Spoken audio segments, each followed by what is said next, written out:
Well, what's the best movie we've seen this year that you guys probably haven't? Well, we got to sit down and watch The Battery recently.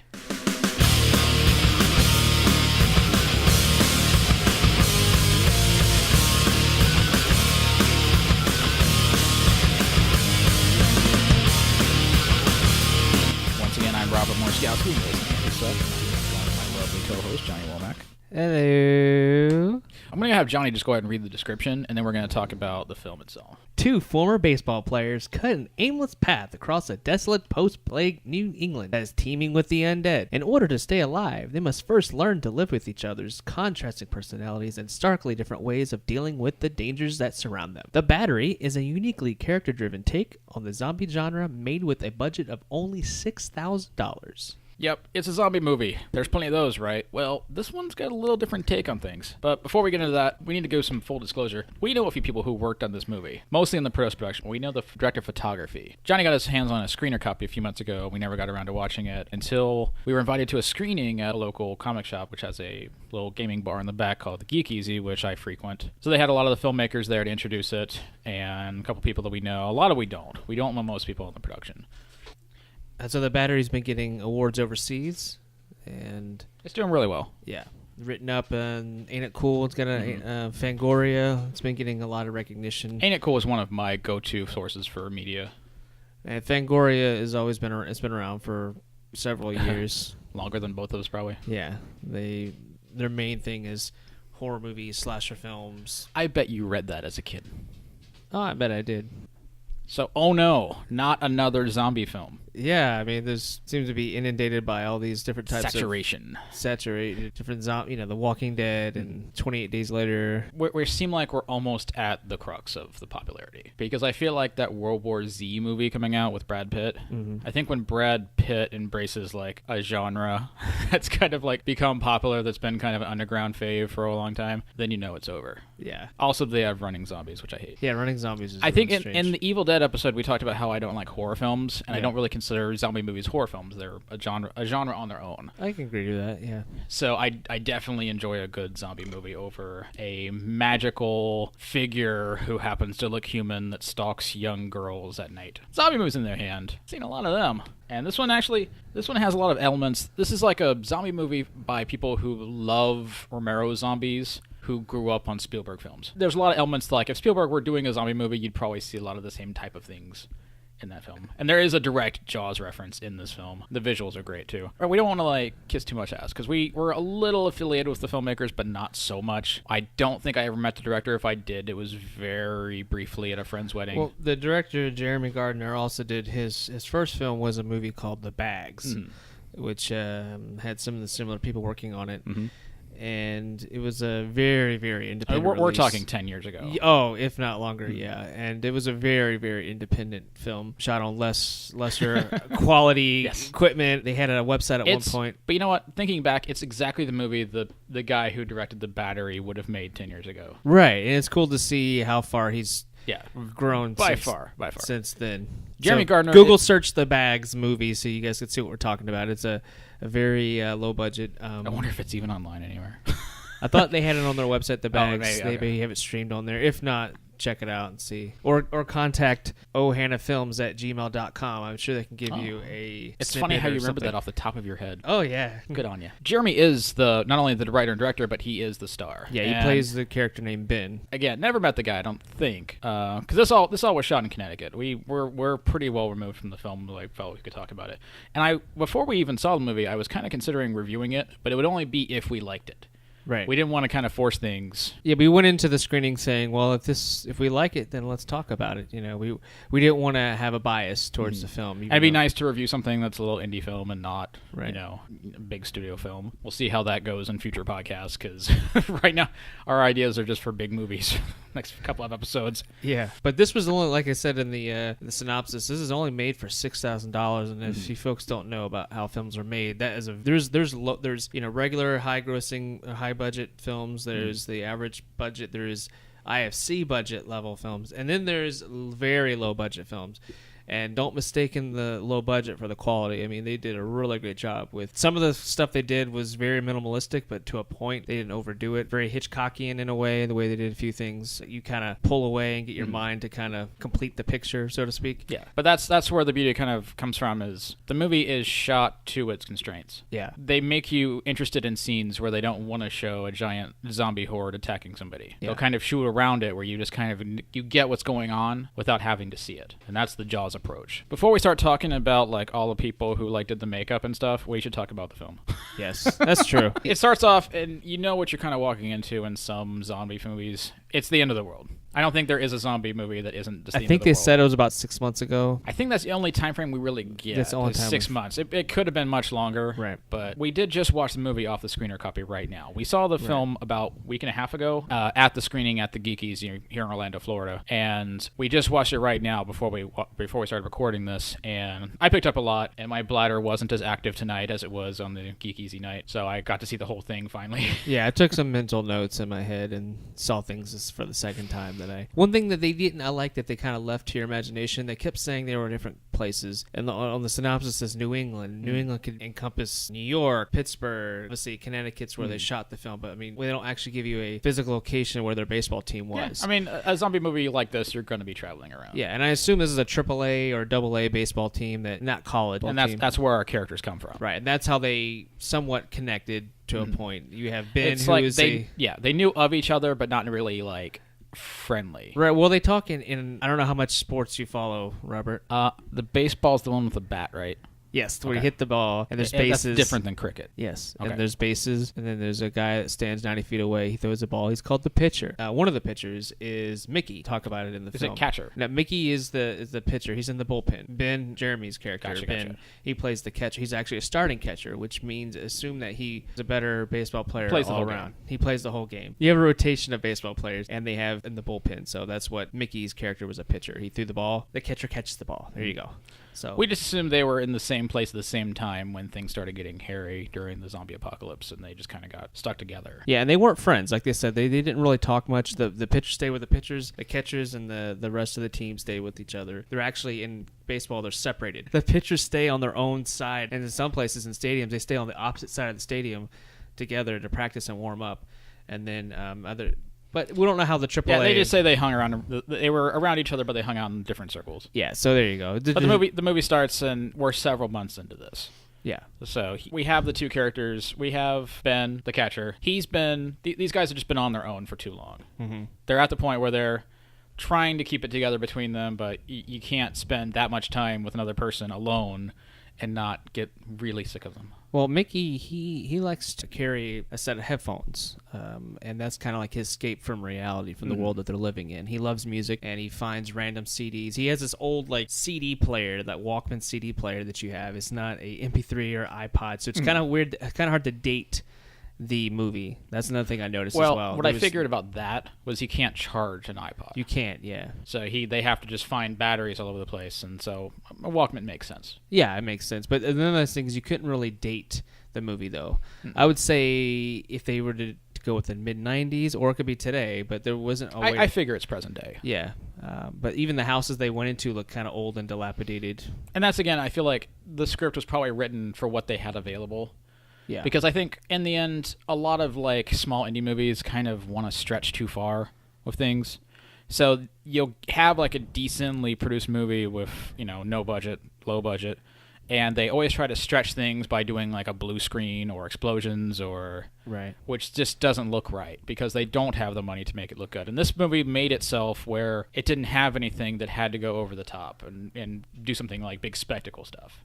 There's some great imagery, but it never exceeds their limitations. Right. A lot of it's organic. They use just the simplest things, the minimalist approach, but it's done very effective. They stretch as much as they can out of one shot. Beautifully shot. Every time they switch scenes, it's an interesting shot. I think it was and you guys can correct me, but I think it was a Canon 7D Mark II or something. I'm not a camera guy, so I think it was know. a Z2X 416. Oh, okay, one of those. No, I'm sorry, a QR 3418161. Oh, okay. Take your word for it. I'm pretty sure. It was a nice camera. I think the lighting also played a really good role in the film as well. The way the director, the photography did the overexposed shots are done on purpose. And I like how they traveled from place to place and you got to see, you're on the travel with them. You're on the road with them. You know, like you're a part of their team. You know, you got to see kind of the struggles they went through, going into the houses and seeing, and that moment. They're just traveling the country, just looking for what they can. And I love that uneasy feeling of not knowing if someone's inside the house that you're going into, and they argue about it. They fight. They love their long shots in this movie. Yeah, there's a lot of long takes. That's the first scene in the movie where you just kind of get to know Mickey. Like he's just standing in front of a house, just kind of sitting chilling on out, steps, waiting. Yeah. Listening to his music, and by the time he finally gets interested in going inside, there's Ben coming out running and screaming and shooting back inside the house. Yeah. Which is like, it shows you what's going on. It doesn't take you long to figure out, oh, it's a zombie movie. A lot of traveling from there, just about how to survive. And they think about things that you wouldn't normally think of. And I think something that this gets really right is that Mickey is still Mickey just thinks this is a phase. Right. Like, it's like, this is something to endure, and then we'll all be over it, and everything will be back to normal. It's almost as if he's having a really bad dream and he's waiting to wake up, and that the world will go back to the way it used to be. And he keeps trying to keep reality in. Like, he wants to listen to music. It shelters him from what's going on in the outside world. And it reminds him of what he's used normal to. times. And yeah. It's like he still wants a girlfriend. He still wants like comfort and beds. Right. He wants to sleep in a bed at night, and Ben won't let him. He wants familiarity. Yeah. So much so that they early on in the film they decide that they're gonna go try and find this girl that Mickey was dating, and of course they show up to her house. It's empty, like every other house they've come across. But it's heart-wrenching for him because he comes across her room and the photos, her clothes, and even her perfume. Yep. You can tell that when he sprays it, that it reminds you of her, because that sense of smell is a very strong sense. And he takes a picture, remember, and he goes a little far, but we'll leave that to you guys to see. Yeah. But he's the one who's longing for what has been lost. Right. Versus Ben is the one polar opposite. He's integrated. He's accepted what's going on. Yeah. He's not shaving anymore because Mickey still decides he's going to shave his little goatee. Yeah. And Ben's just kind of living like a caveman. Well, when you don't really have, for the most part, when you don't really have anyone that tells you objectively how you look, why does it matter? Exactly. And he doesn't care about how he smells. Right. Which, you're like a caveman and you stink and all that stuff. And Ben's just kind of integrated into the world. He realizes this is how it's going to be, and he's from here on out. Right. He's just surviving versus Mickey still has hope. Right. I think Ben's mission statement is just like, I hope I wake up tomorrow. It's true. And I think what's great about Ben is you mentioned this when we were watching the film the second time, was he's always doing something. He's always focusing his mind on things. Yeah, it does. He doesn't get distracted easy. Yeah. It's like he's very focused. There's one scene where he's trying to build a bow and arrow. A bow and arrow that's which come is in great. pieces. Yeah, which is great. I like the whole that scene. He's talking, having this conversation while assembling this, and I was like, yeah, that's about right. It's like they've just been talking in circles for 6 months. Yeah. And he's over it. Like, oh, I'm having this conversation again. Right. Well, the thing is I think Ben is pretty even keel for the most part, but I do think he gets a little annoyed at Mickey with the headphones because he's afraid. Because but he's become the survivalist, so he just sees everything unnecessary as something that's going to get you killed. Right. Anything that's in your way, it's cut the fat, So I think that it's almost like a character study almost in this film, because I really enjoy the contrast of the two characters and how well they meshed together and how they were a cohesive unit. Well, that's where drama comes in, because if they were the same, there wouldn't be any drama. Right. Like if they played brothers, there wouldn't be any drama. Right. Because they would be too connected. This is kind of perfect, where they were aware of each other but not friends. Yeah. So and they go into the houses and they scavenge. That's their idea, is they try to find things that they can bring with them that keeps them alive, either being cans of tuna, chicken, batteries, sheets, you name it. Canned peas. Ooh, canned peas. Those are yummy. There's sort of things they can take with them, and then they stumble across a car. Well, it's not just a car. It's a hatchback. It's a hatchback. It's a station wagon. Station wagon. And which is later on in the film, which we'll get more into a little bit later. Yeah, it's almost like a third character. But they do talk about how they walked for miles upon miles upon miles without finding any cars. And if they found cars, they didn't have any gas. Or what makes the station wagon special is they can sleep in it, and as opposed to sleeping on top of roofs, like they said, they had to sleep on top of houses, and they always had to keep their eye, and they didn't get full night's rest. I imagine it's hard to not sleep with one eye open. Oh yeah, every little sound makes you jump, and you don't know what's going to happen next. Every little But one of their scavenging missions leads to the story, and they find a pair of walkie-talkies, pretty decent walkie-talkies. Yeah. They have a pretty long. Ben speculates they can be like 5 or 10 miles away and Right. hear each other. They're not your Kmart. which is a nice little hint of what's to come, because they're just testing out the walkie-talkies, and then they hear somebody talk on them. There's a female voice and a male voice on the other end. There's an older fella and a younger girl, so that just them talking gives Mickey more hope. And they've even mentioned that it was several months before they even heard or seen Yeah, anybody. they haven't seen anybody forever. Yeah, Like, so it was just like, Mickey just wants to clinch onto them and not every let go. little like small even just thing. hearing them. Yeah. He wants to know where they are. Can we please come join you? And We're hard workers. Ben doesn't care. He's just like, you know what? Don't worry about it. Let's continue doing our thing. Yeah, because there's resistance on the people on the other side. Right. They don't want to have anything to do with Exactly. Mickey and Ben, and they said they have enough people doing hunting and fishing and whatnot. And But Mickey just won't let it go. well, he's discouraged. He doesn't stop trying. He keeps a hold of those throughout the film. He'll go and try to communicate with Annie, I think is what her name is. Yes. Yeah, Annie, the female on the other end, and she keeps telling him, "Don't talk to me. I don't want to. I don't want to deal with you guys at all." And Ben's just kind of still doing his own. I think she does. Deep down inside, I feel like maybe she's just told that's what she has. Yeah. That's Like, the way she's appeared to be. She's like 75-80% acclimatized to her new station in life. right. But I think she does kind of want to help these guys. Yeah. So they talk a little bit here and there. That leads to probably one of the standout scenes of the film, because we are kind of tapped into Mickey's loneliness Yeah. and how much he does want a girlfriend. So One thing we need to talk about is how they've kind of bonded, because even though they were been together for 6 months, they still. He even made reference to Annie that they're not friends, and so even months being together, they still didn't feel like they had to be there. it's almost like Annie, just her voice on the other end of this walkie-talkie, this radio, it just makes a little more of a divide between them. Right. And so I almost felt like if it were me, if I were Mickey, I would almost feel like if I haven't seen anybody or talked to anybody, I'd feel like I'm almost in a bubble, like I can't get out, like I'm stuck, I'm suffocating, like there's, and all of a sudden someone breaks through and I see a hand trying to come help me get out of the bubble. That's what my idea is. If I was Mickey, I'd see Annie as like my way to get out of this mess, to get back to my normal life. exactly, like this is a way he can focus and get back to his old life. Yeah.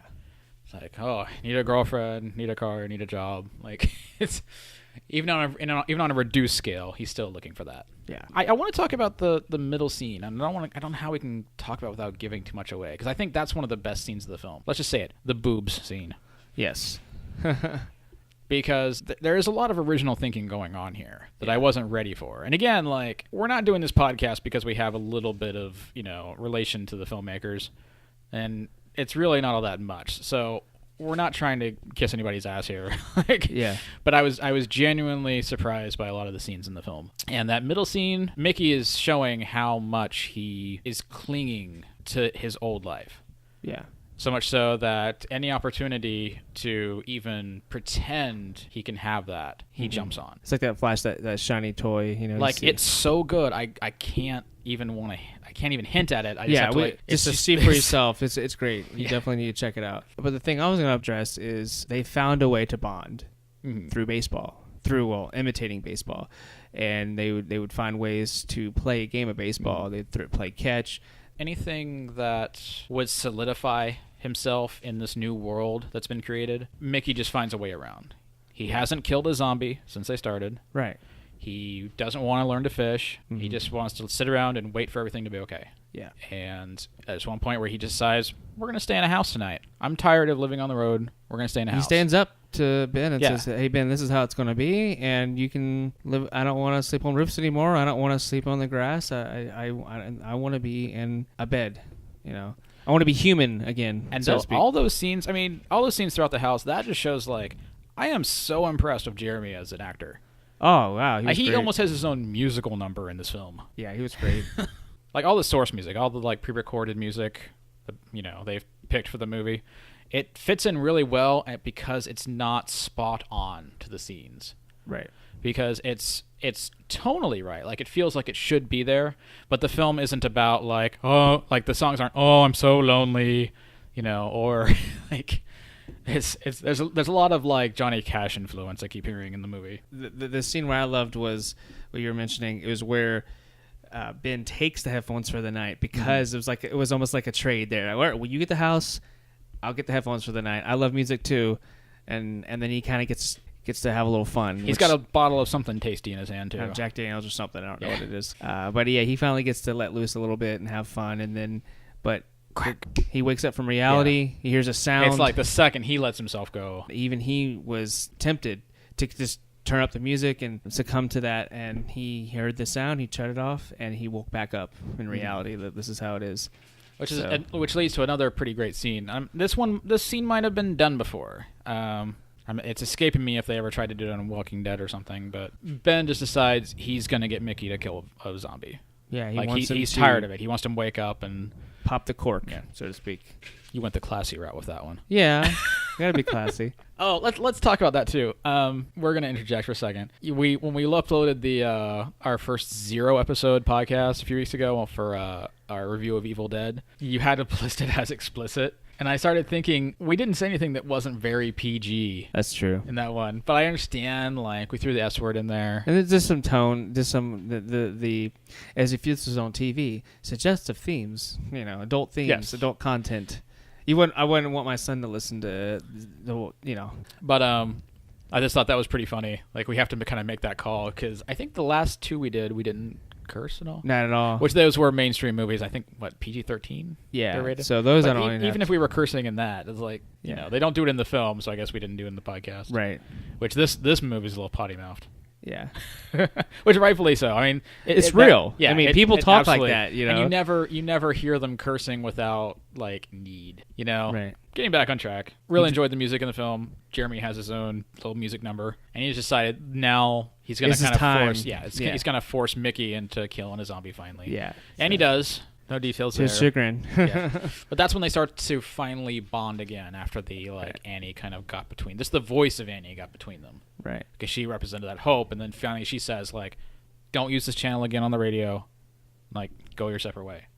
Well, and there's this scene before that happens where they're going to bed and he's going to lay down and he tries one more time to talk to Annie on the walkie-talkie, and he's just pretty much almost begging like, "Hey, I need you, we need each other," and all this stuff. Like, you're it for me. Yeah. Like, I'm either find you or I'm done. And then there's this pause, and then there's this great music theme that comes in and kind of sets up the mood of what's going on, and she kind of, there's hesitation in her voice. Like, she's almost like, and I kind of see where you're coming from, but I can't. Yeah, it's like when she notices that she's going too far, that's when she snaps out of it. And it's like, we can't talk anymore, don't use this channel.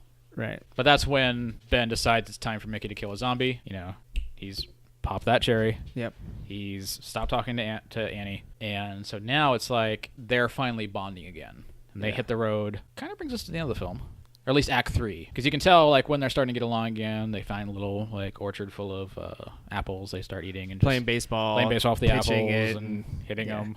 Having a good time. A really fun scene. Good music to it. A little montage of fun. Yeah. Oh, yeah. And that's when everything has to hit the fan. What starts the final sequence of the film, or the second to last sequence of the film, is another thing I don't think people had thought about before in a zombie film, which was they come across a car and they just go up like you would if you find a car in the middle of nowhere in the post-apocalypse. We want to scavenge to see what's in there. Yeah, we've all seen Mad Max. We know. Yeah, It's time to get the gas out of the car. Right. And Mickey just happens to lean against it and is like, wait a second, this car's hot. Yeah, been there pretty recent. Mm-hmm. Well, Ben is trying to get the gas out. He kind of, ducks down trying to siphon it out, and he comes up, and Jerry's got a knife on his throat. So they have to, figure out a way to get around Jerry. And who shows up? Annie and Egghead. But we don't know it's Annie at first. Yeah, she just seemed like this, she seemed interested. Oh, how are you guys doing? Mm-hmm. How'd you find the car? This is our car. Saying all this stuff, and you don't really know what's going on. You don't really know what's going on, really, who they are. And then all of a sudden it dawns on Mickey. Wait a second, I know that voice. I hear that. Annie? Is that you, Annie? But that leads us into our final sequence of the film. It's another thing where they love their long shots. Yes. And they're going to stick with these characters, and that's kind of why it's great, because when we were watching it the first time, I did get hints of like, wow, this is a really long scene. Yeah, you're supposed to act like you're experiencing it yourself for the first time. And again, just great acting, and it's the best acting that the actor playing Mickey does. Yeah, he does a great job as well. So if you were in that situation, I mean, what would you do? So that makes you think about like if you were in their situation, if you were in his shoes. I think it'd be hard not to identify with them at that point. If you've gone through the whole movie just like watching it, by that scene, the audience member is in there with them. Yeah, you're invested with everything that they're doing. I mean, you can't escape it at that point. Like, you have to sit and just wait for this thing to end just like they do. Yeah. But overall, I mean, the movie does have hope where a lot of zombie movies don't. Like, consider the Dawn of the Dead remake, where it looks like everything's going to be okay. Zack Snyder directed, James Gunn written Dawn of the Dead remake. I mean, it's just how zombie films end. Go back to Night of the Living Dead. Right. Doesn't have an upbeat ending. Yeah, most things are doom, non-uplifting. Very Requiem for a Dream. Where it's just crap after crap after crap just happens, and you're so inundated by this that you almost... That's it. There's no return. But usually zombie movies do a good job of letting us know the characters. Yeah. Which is something what we don't really get in, like, say, 2012 and Poseidon and... Disaster movies is what a lot of disaster movies don't give you as much... They don't make you care about the characters the way zombie movies do. It's almost like the environment is a character, and then the characters are kind of like in the background. Like, you're less likely to see very disposable characters, like, in a zombie movie. Disposable is a good word. Because when they get killed, you're supposed to care. Right. I mean, there's a lot of movies where, you'll see, like, a family member gets turned, and that's what's horrible about it. If you don't care about them, what's the point? Slasher films is the opposite. You just want to see the kills, the deaths, people dying and being mutilated in weird and fun ways, because like we said last time with The Evil Dead, we're so desensitized to violence, growing up, that, it's almost like it takes a lot for us to raise our eyebrow. Oh, that was inventive. That was original, And The Battery has a good chunk of those. Oh, yeah. Yeah, and I think that's what's great is, there isn't a lot of characters in this film, so you're not inundated by, all right, what's this character arc? You got to finish this guy's story, this person's story, this person's story. But A, great script. Oh, yeah. B, Jeremy steals the show. Because, oh, yeah. I mean, it's obvious to see why. Like, if he's the writer and director, of course, he's going to put his all into it. But it goes beyond that, where it looks like he's just been living this. For as long as he's had this idea in his head, he's been thinking almost about like, this movie. The beard, before the film, like, that's just his beard. Like, that's his real beard. He didn't really grow it for the film. Like, he looks like a dirty caveman. That's who he looks like in real life, and that, that's the clothes he wears. And it almost feels real, like as if you were taking, like, you're a voyeur, like a fly on the wall, watching him. Like, there's no scenes outside of their perspective. Right. Like, you're with them along the way. They never cut away from that. What type of character has Ben? Like, who is he? Before he was just like a really easygoing guy, just kind of like went wherever the wind would take him. Right. Versus, I think Mickey was a little more pinned down. Yeah. Like, very set in his ways. He said, "I love you" first. That's a good way to put it, yes. Yeah. But he's probably a lot tighter with his family. Right. Stayed home later, and I think Ben probably, though, went out drinking with his friends more. Yeah. Probably smoked a lot of weed. Yeah, smoked a lot of weed, had a lot of one-night stands, probably didn't have committed relationships. No. And probably never been in love? Probably not. I'd say 2 years of college. 2 years of college, you think? 2 years of college. Yeah, community college, maybe. Versus Mickey was probably, like, on his way to get his degree somewhere. Yeah, a scholarship. Yeah. He probably got a scholarship. And I would almost say that Mickey's parents probably had more money absolutely. than Ben's parents. Ben's definitely, even beforehand, Ben's definitely the more world-weary one. Yeah, well, it shows, too, he's more street-smart. Compare both characters. Like we said before, Mickey is wanting to wake up from this nightmare, and he doesn't want to have to adapt. He doesn't want to have to evolve with the world that he's living in. And then you have Ben, it's easier for him to adapt. He's more used to change. He's not scared by it as much. Back to the other characters that were Annie and the other guy that was there. Egghead. How do you see them? And this isn't even in the film, but like if you had to see how far they lived out, like where they go from there, their characters. I don't know. It's wonderfully vague. It gets me interested, but not enough where I'm like, oh, why didn't they show this and why didn't they show that? And it's just enough. Now, we went out to eat after the screening with a few of the people who were involved with the film. We did. So we got a few extra little tidbits in there. Yeah. And one of the things is they do want to make a sequel, and I think I'm all for a sequel. Like, for $5,000 to make this, I would really hope they could push out another one. These characters are Well, pretty especially memorable. if they're definitely pushing for digital distribution through, Which I think they're getting on June 4th. Yeah, so we're super excited for them about that. So I mean, if they can get this out to as many people as they can, especially with all these zombie movies coming back again, the World War Z, like you mentioned before, and then just horror films in general. We saw a trailer when we were watching The Evil Dead, all these tons of slasher films and all these like just inundated. And you just. I just think, well, with those kinds of films, if you're fighting a ghost, who cares? Right. A ghost can do whatever. There's no it wants. heart there. It's like you don't have any I vested think, interest in that. It's just I think I always like zombie films because they always feel real, and they're more about dealing with like the post-apocalypse. Okay, here's something we want to talk about: is types of zombies. Because there's really only different mythos for zombies. There's the Romero zombies, which are the lumbering, slow-moving, clawy, bitey ones. Those mostly what Walking Dead uses. Right. And then you have the more modern running zombies. Which is so weird. It doesn't work for me. Because I think of like when you're a zombie, it's also brain-focused. So I always think of it being like the brain is what's operating things. If you're running, you need the blood pumping. You need the heart. I agree. Yeah. So it doesn't really... I never really ascribed to running zombies. I like the Dawn of the Dead remake. Yeah, me but too. That's its biggest flaw is the running zombies.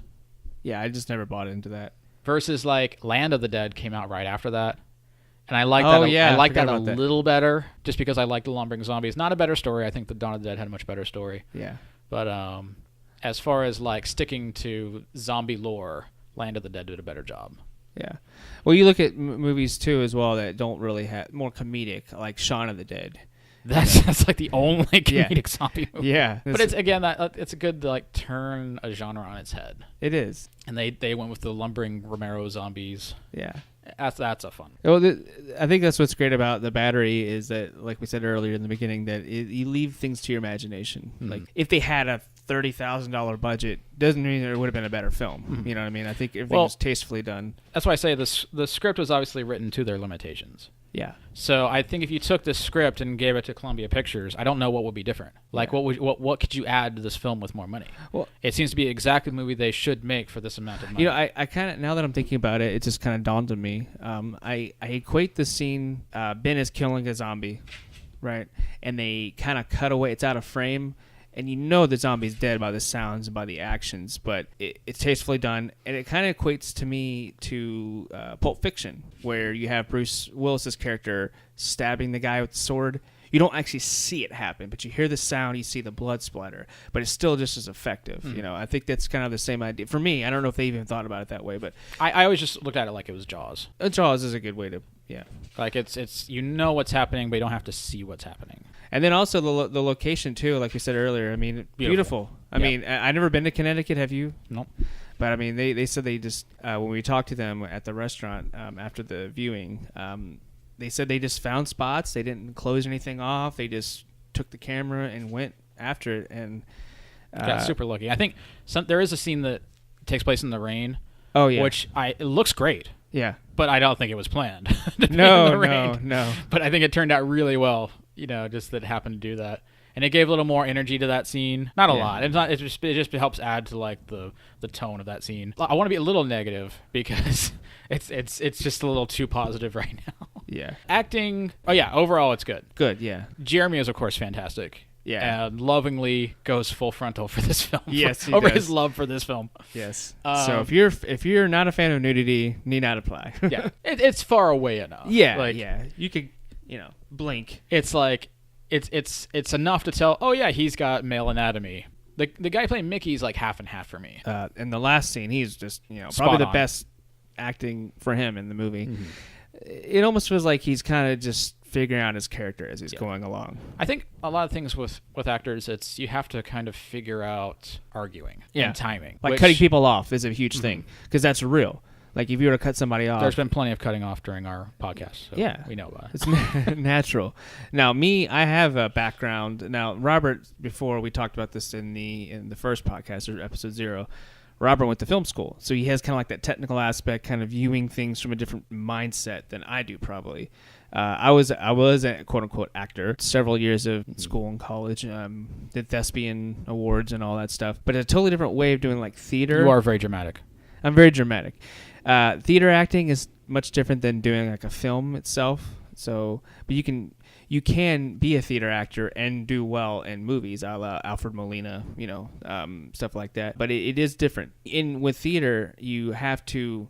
It's all one. I mean, if you mess up, you got to roll with it. There's no cuts, no edits, no breaks there. With a film, you have the option to take a break, come back to it later. You always wonder, me being an actor, I always wonder how many scenes did that take to get that perfect scene, that cry, that emotion, that elicit that emotion. Because who knows? For as long as that take was, I hope it was well rehearsed and not shot over and over again. Yeah, because especially, I think they would lose their minds if they had to shoot that more than a few times. But I respect it a lot. I have there's so many great shots in this film. I think a lot of like filmmakers their age, I mean, they've been doing this a long time, but I think a lot of people who would like sit down and like think, oh man, we're gonna watch this $5,000 movie. It's so indie, it's so hip, and it's like, I think they just be like, oh, why didn't I think of that?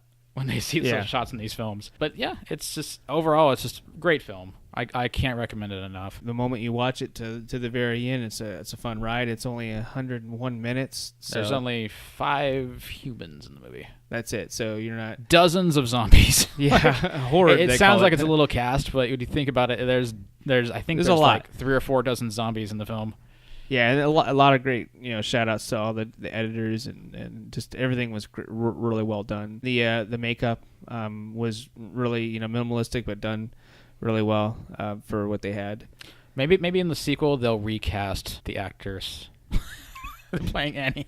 Yeah, that was another thing we thought was hit or miss as well. Was Annie's deliverance on some. I think on the radio she was more or less fine. Yeah.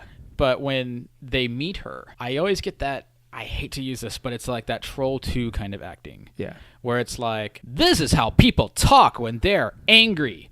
Yeah. And it's like, they're getting the tone, but not the inflection. Right.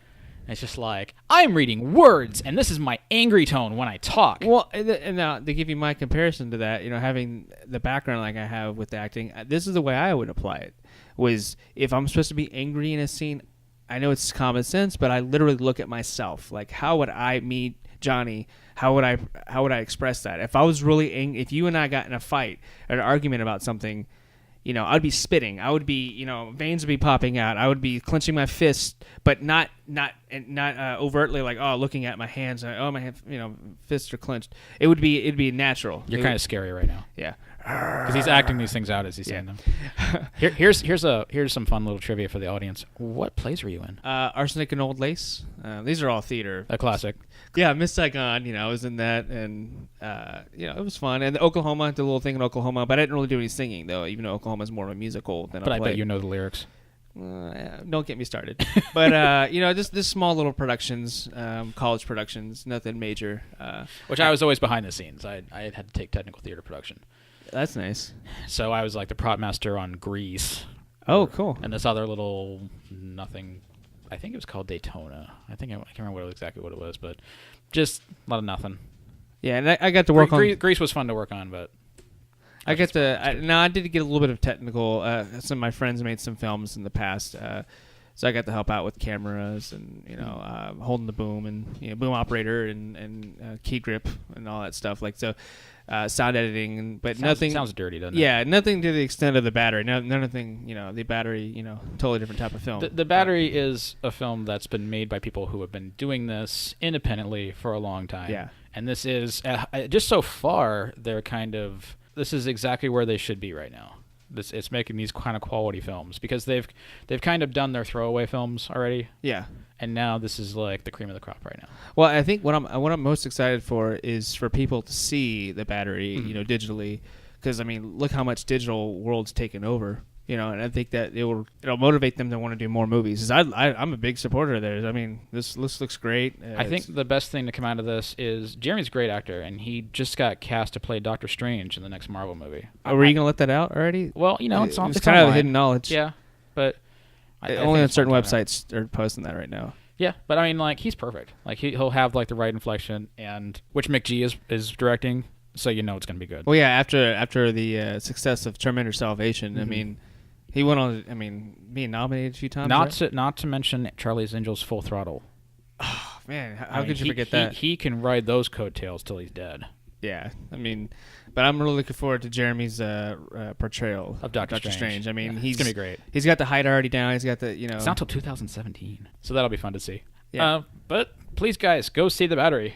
It'll be on demand somewhere, somehow. I hear June 4th. Yeah, and also For those of you more technically inclined than I, yeah, I think they might have a Facebook, but if not, go put your eyeballs on it. go to thebatterymovie.com. That's their website. It'll give you all the infos, reviews. You can get a link to all the reviews we were talking about. I think you'll be pleasantly surprised for a film that was made for $6,000. Yeah, and email them, and maybe they can get you a copy, or find a way that if they're selling digital, it's if you want to get hands on your own copy, they might get you. You can't have this one.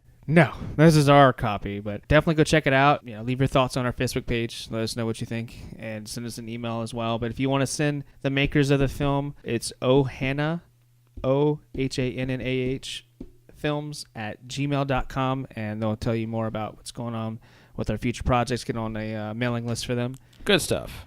So we were very excited to talk about The Battery, and as always, suggestions are always great. Send us some thoughts, and follow us on iTunes. Subscribe, rate us, download us, put us on your http://www.facebook.com/anti-suck. Yes. No hyphen in that. Yeah, no suck. Or no hyphen. There's plenty of suck. There's plenty of suck.